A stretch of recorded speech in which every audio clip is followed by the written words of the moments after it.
Shalom saudara terkasih di dalam Tuhan kita Yesus Kristus. Kembali Cornerstone Jakarta hari ini membawa kabar Injil kasih karunia bagi Bapak Ibu, saudara-saudara dimanapun kau berada. Dan saya berharap kabar baik hari ini yang akan Bapak Ibu dengarkan dapat menjadi suatu hal yang menyegarkan di tengah-tengah situasi pandemik seperti ini, di tengah-tengah situasi yang tidak menentu seperti ini. Ada firman Tuhan yang tegak berdiri untuk menyatakan kebenarannya. Sebelum memulai, saya mau mengajak kita semua untuk bersatu di dalam doa. Bapa yang kami kenal dan kami sembah dalam nama Tuhan kami Yesus Kristus, terima kasih Tuhan. Bukalah hati dan pikiran kami, biarlah hikmat daripada-Mu turun atas kami, pewahyuan daripada Engkau turun atas kami, sehingga setiap orang yang mendengarkan firman ini, hatinya dibukakan menjadi tanah yang subur, sehingga benih tadi akan bertumbuh 30, 60, dan berbuah bahkan sampai 100 kali lipat. Terima kasih Tuhan atas kebaikan-Mu, kemurahan-Mu, kami hidup demi nama Yesus Kristus. Kami telah berdoa dan mengucap syukur. Amin. Bapak Ibu, di sermon sebelumnya kita sudah belajar dari satu firman Tuhan dari Mazmur 23 ayat 6 bahwa kebajikan dan kemurahan belaka yang akan mengikuti kita di sepanjang hidup kita. Nah, hari ini kita akan belajar dari Perjanjian Baru. Ada satu peristiwa di dalam kitab Markus 2. Saya mau mengajak Bapak Ibu, Markus 2 ayat 1 sampai 12.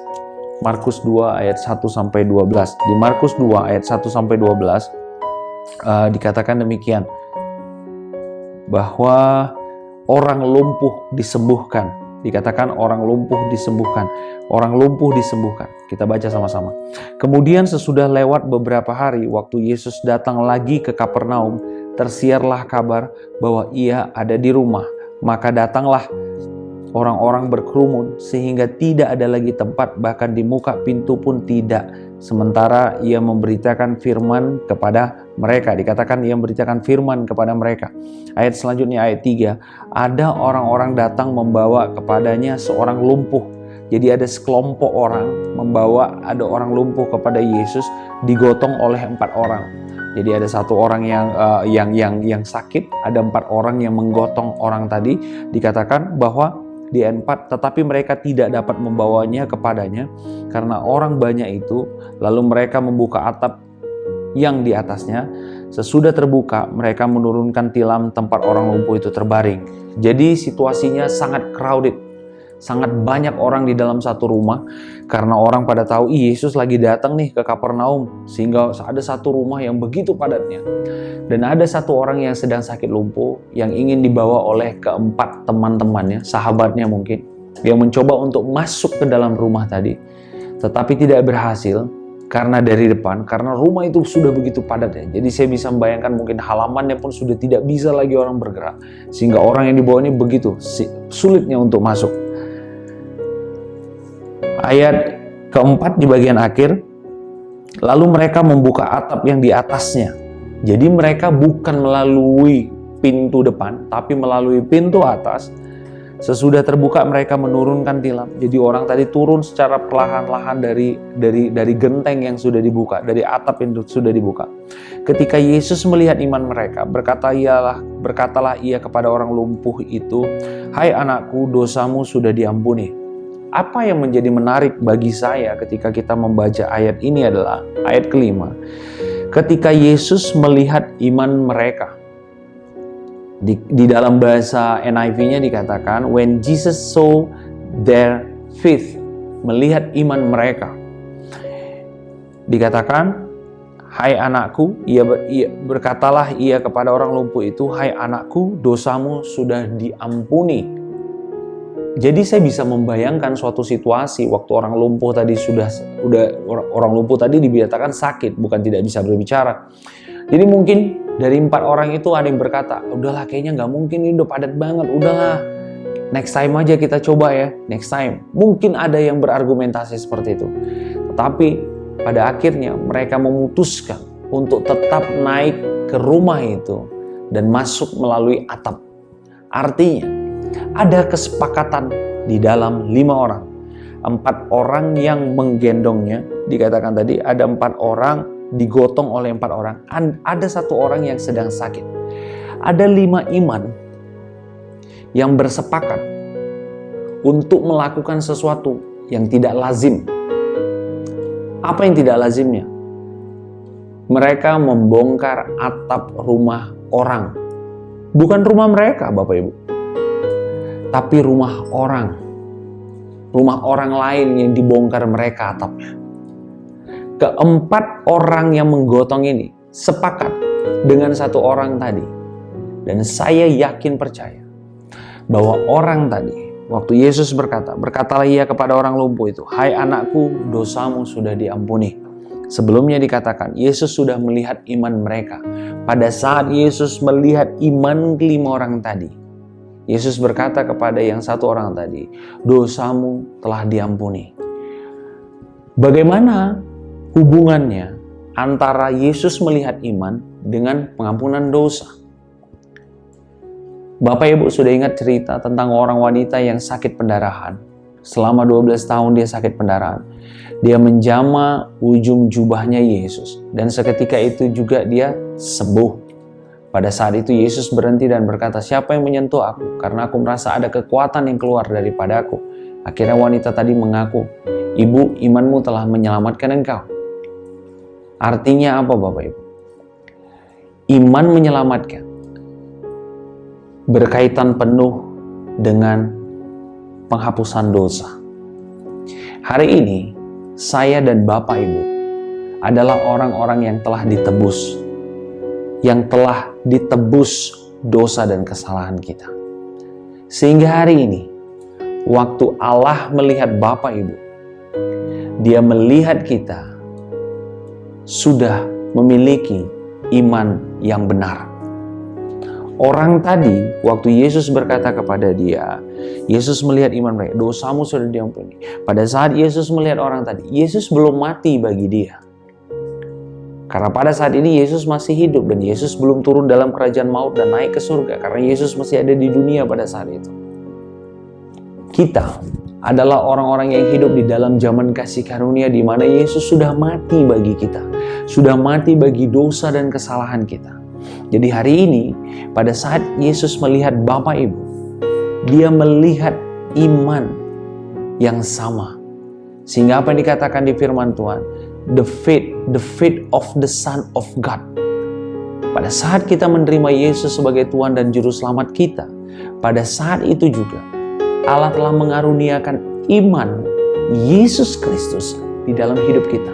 Jadi hari ini Bapak Ibu, ini bukan berbicara tentang, "Aduh Mario jangan gua dong, gua gak punya iman nih, iman gua kecil banget nih. Memang gua kalau udah menghadapi yang kayak gini tuh, iman gua goyang banget, kecil." Tidak.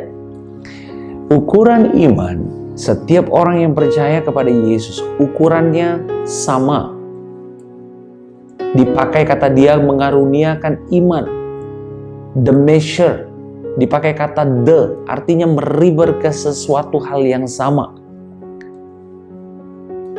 The faith of the Son of God.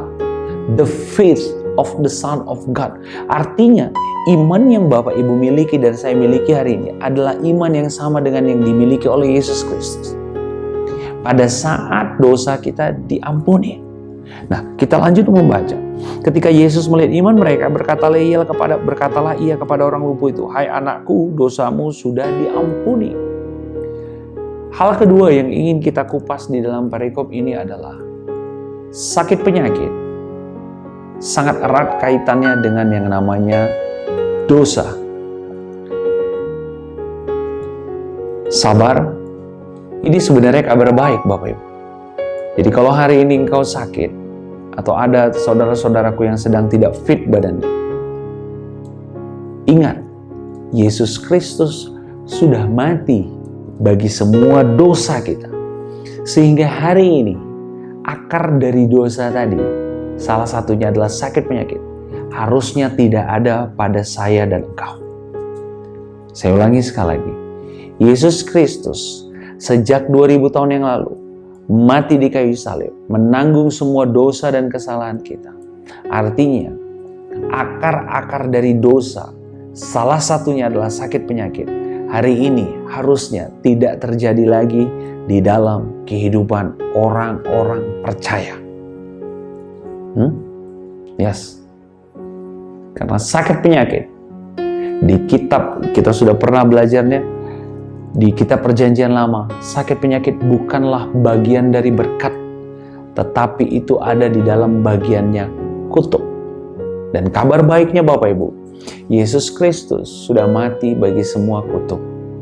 Sehingga apa dikatakan dia berikutnya tadi, tetapi orang di situ juga beberapa ahli Taurat, mereka berpikir dalam hatinya, mereka tidak menyenangi apa yang dilakukan oleh Yesus.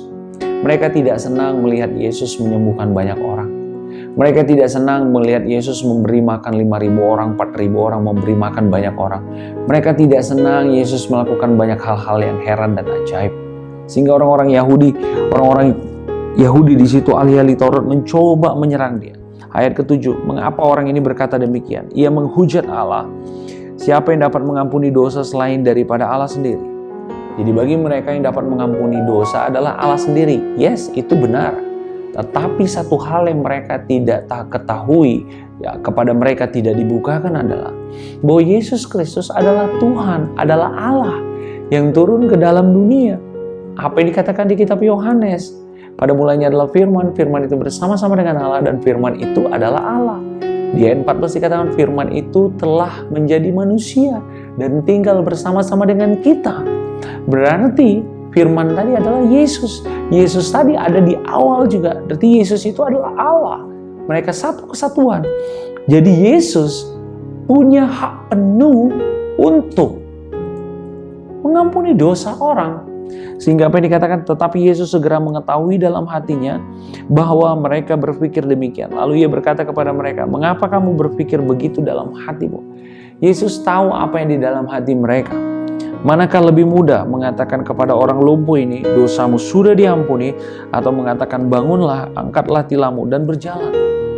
Alkitab mengatakan Bapak Ibu, ada hal yang berbeda ketika Yesus mengajar tentang firman Tuhan. Yesus mengajar dengan kuasa. Yesus mengajar diikuti oleh kuasa. Itu yang membedakan dengan pengajar-pengajar yang lain, pengajar orang-orang Farisi, ahli Taurat, dan lain-lain. Mereka mengajar tetapi tidak dengan kuasa. Kenapa mereka mengajar tidak dengan kuasa?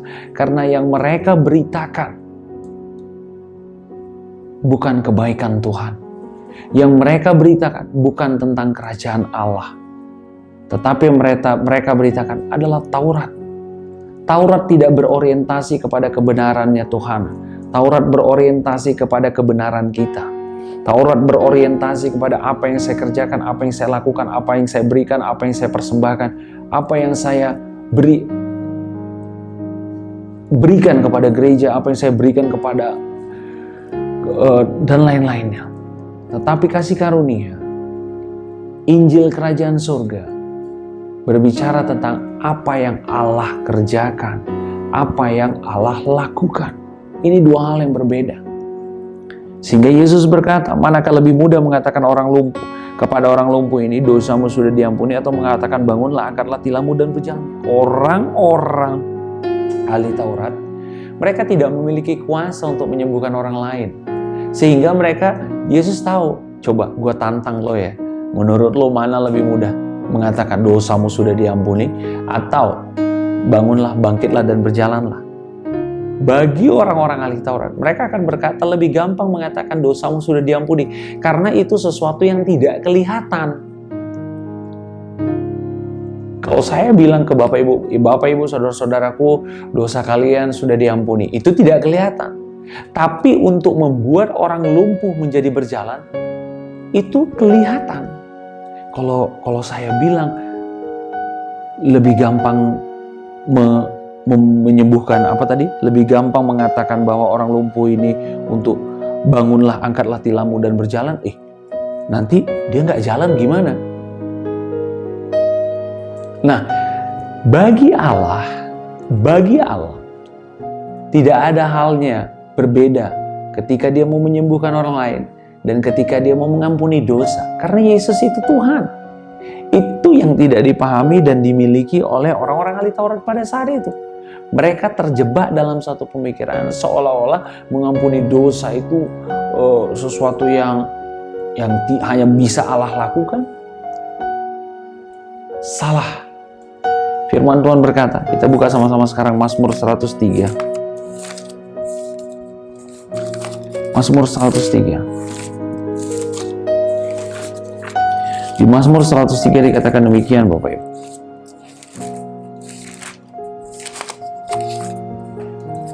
Sebentar. Mazmur 103 ayat 3 dikatakan demikian. Dia yang mengampuni segala kesalahanmu, yang menyembuhkan segala penyakitmu. Pengampunan dosa dengan kesembuhan itu adalah sesuatu yang berjalan beriringan. Jangan pernah pisahkan, Bapak Ibu. Kalau hari ini saya dan Bapak Ibu percaya bahwa dosa kita sudah diampuni Tuhan, maka pada saat yang sama kita juga harus percaya bahwa Dia telah menyembuhkan sakit kita. Banyak orang percaya mencoba memilah-milah ini, memisah-misahkan antara pengampunan dosa dengan kesembuhan, seolah-olah tidak ada hubungan. Itu salah. Pengampunan dosa dengan kesembuhan adalah sesuatu yang bergerak, berjalan beriringan. Dan itu adalah satu paket yang Tuhan berikan. Makanya dikatakan tadi di Mazmur 103, Dia yang mengampuni segala dosamu dan menyembuhkan segala penyakit. Artinya pengampunan dosa dan kesembuhan itu satu paket deal done. One packet complete. Yang tidak perlu kita pisah-pisah. Dan jangan kita pisah-pisah. Makanya Yesus berkata tadi ayat kelima, ketika Yesus melihat iman mereka, berkatalah Ia kepada orang lumpuh itu, hai anakku, dosamu sudah diampuni. Beres dulu dosanya. Alkitab tidak mencatat apa yang menjadi dosa anak ini, apa yang menjadi dosa dari si orang yang lumpuh tadi. Tetapi Tuhan Yesus perlu membereskan terlebih dahulu dosanya. Kabar baiknya, 2000 tahun yang lalu, dosa-dosa kita Bapak Ibu sudah dibereskan oleh Tuhan. Amin. Gila, gue mah gak bisa lah, gue mah orang berdosa banget. Hei, jangan sebut begitu lagi Bapak Ibu. Kita adalah orang-orang yang telah dibenarkan dan telah ditebus. Di ayat setelah itu, manakah lebih mudah, ayat 9, manakah lebih mudah mengatakan kepada orang lumpuh ini, dosamu sudah diampuni, atau mengatakan bangunlah, angkatlah tilammu dan berjalan. Tetapi supaya kamu tahu bahwa di dunia ini Anak Manusia berkuasa mengampuni dosa. Berkatalah Ia kepada orang lumpuh itu. Yesus mau memberitahu, saya punya kuasa untuk mengampuni dosa. Saya juga punya kuasa untuk menyembuhkan orang. Itu dijawab di ayat ke-11. Kepadamu kukatakan, bangunlah, angkatlah tempat tidurmu, dan pulanglah ke rumahmu. Pada saat itu orang lumpuh itu langsung mengalami yang namanya kesembuhan. Dia mengalami yang namanya pemulihan. Orang yang tadi tidak bisa berjalan harus digotong oleh 4 orang. Di tengah keramaian, dia keluar dari tengah keramaian itu dengan cara berjalan tegak dan dosanya sudah diampuni. Jadi jelas Bapak Ibu, bahwa pengampunan dosa dan kesembuhan adalah satu paket yang sejalan. Jangan pisah-pisah. Kalau hari ini Bapak Ibu begitu yakinnya bahwa Allah telah mengampuni dosa kita, maka saat ini juga Bapak Ibu harus yakin bahwa Tuhan telah menyembuhkan kita. Amin. Yes. Boleh katakan sama-sama dengan saya, aku percaya Tuhan, Engkau telah mengampuni semua dosa dan kesalahanku. Dan aku percaya Tuhan, Engkau telah menyembuhkan tubuhku. Amin. Yes. Orang-orang ahli Taurat tadi mencoba mengkotak-kotakkan Tuhan. Mencoba mengatakan, Tuhan itu cuman Tuhan loh yang bisa menghapuskan dosa, oke? Ya, jadi nggak ada hubungan, nothing to do dengan yang namanya kesembuhan. Hanya Tuhan yang dapat menghapuskan dosa. Tetapi Yesus menjawab di ayat 10, bahwa Anak Manusia memiliki kuasa untuk mengampuni dosa. Setelah beres dengan dosanya, Allah berkata apa? Berkatalah Ia kepada orang lumpuh itu, kepadamu kukatakan, bangunlah, angkatlah tempat tidurmu, dan pulanglah ke rumah itu. Ayat 12, dan orang itu pun bangun, segera mengangkat tempat tidurnya, dan pergi keluar di hadapan orang-orang, sehingga mereka semua takjub, lalu memuliakan Allah, katanya, yang begini belum pernah kita lihat. Inilah yang membedakan apa yang dilakukan Yesus dengan apa yang dilakukan oleh orang-orang Farisi. Yesus selalu mengajar dengan kuasa, Bapak Ibu. Setiap kali Yesus mengajarkan sesuatu, ada kuasa yang keluar dari dirinya. Ada kesembuhan terhadap orang-orang di sekelilingnya. Itu yang membedakannya. Jadi kalau kita lihat di ayat 12, dan orang itu pun bangun segera mengangkat tempat tidurnya. Jadi dia tidak membutuhkan lagi 4 orang temannya tadi yang menggotong dia. Dia bangun, segera mengangkat tempat tidurnya dan pergi keluar di hadapan orang-orang itu, sehingga mereka semua takjub lalu memuliakan Allah, katanya, yang begini belum pernah kita lihat. Hari ini Bapak Ibu, dunia perlu melihat hal-hal yang sudah lama tidak mereka lihat. Hari ini Bapak Ibu, kita perlu menjadi saksi-saksi Kristus agar dunia dapat melihat Tuhan di dalam kehidupan kita. Hari ini Bapak Ibu, orang-orang dunia perlu melihat contoh hidup dari apa yang Tuhan katakan. Firman Tuhan berkata tadi di ayat ke-5, di sebelumnya dikatakan, ketika Yesus melihat iman mereka, berkatalah ia kepada orang lumpuh itu, "Hai anakku, dosamu sudah diampuni." Dikatakan, "Hai anakku, dosamu sudah diampuni." Hari ini Tuhan ingin kita menjadi ambasadornya, ingin menjadi duta-duta besarnya, sehingga orang-orang akan melihat, wow, ada hal yang berbeda daripada anak-anak Allah.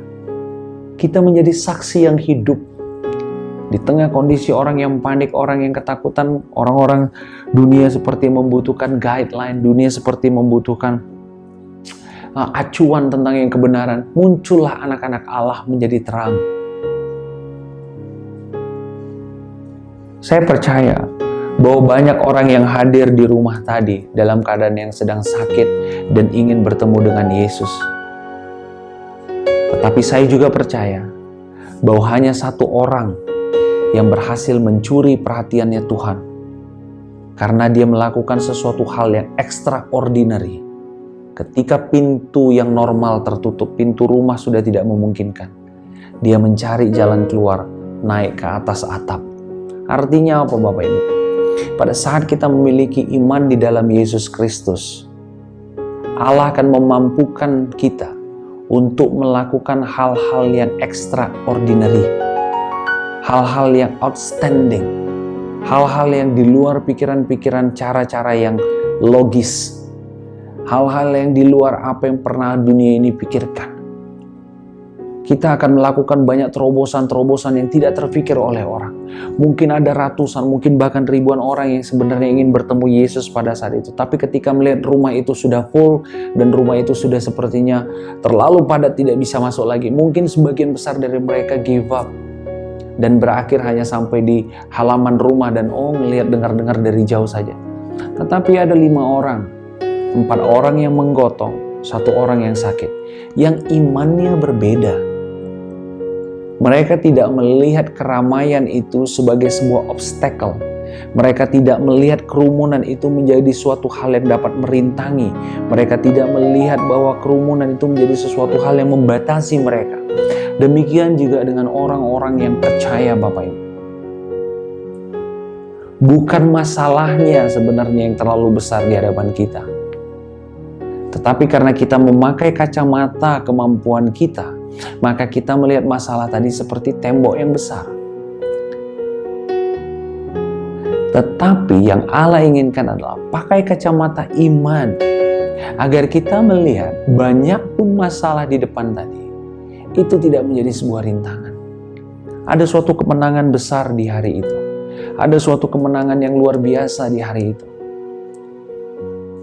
Ada satu orang yang dosanya diampuni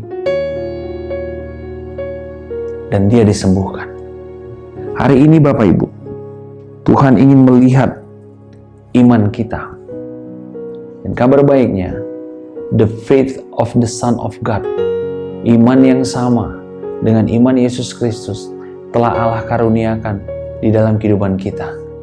Ini saatnya kita memaksimalkan iman tadi, menggunakan iman tadi dengan secara maksimal, sehingga kita dapat melihat ada kesembuhan, Sehingga kita dapat melihat orang-orang di sekeliling kita tercengang melihat apa yang kita lakukan. Sehingga kita akan melihat ada terobosan-terobosan yang tidak pernah terfikirkan oleh kita. Sehingga kita akan melihat dan dunia akan melihat ada hal-hal yang tidak pernah terfikirkan muncul diberikan Tuhan dalam kehidupan kita. Allah berkata, tetapi anak, supaya kamu tahu bahwa di dunia ini anak manusia berkuasa mengampuni dosa. Berkatalah ia kepada orang lumpuh itu, kepadamu kukatakan, bangunlah, angkatlah tempat tidurmu. Allah tidak ingin kita lama-lama di kursi pesakitan kita, Bapak Ibu.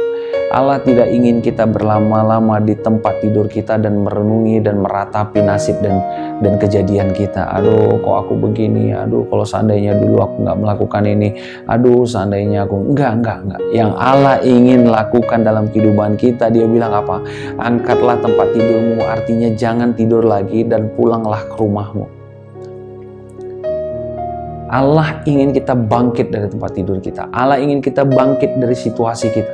Kalau hari ini mungkin sebagian dari yang menonton ini ada yang sedang terbaring sakit di rumah sakit dengan infus, dengan alat bantu dan lain-lain. Ingat satu hal.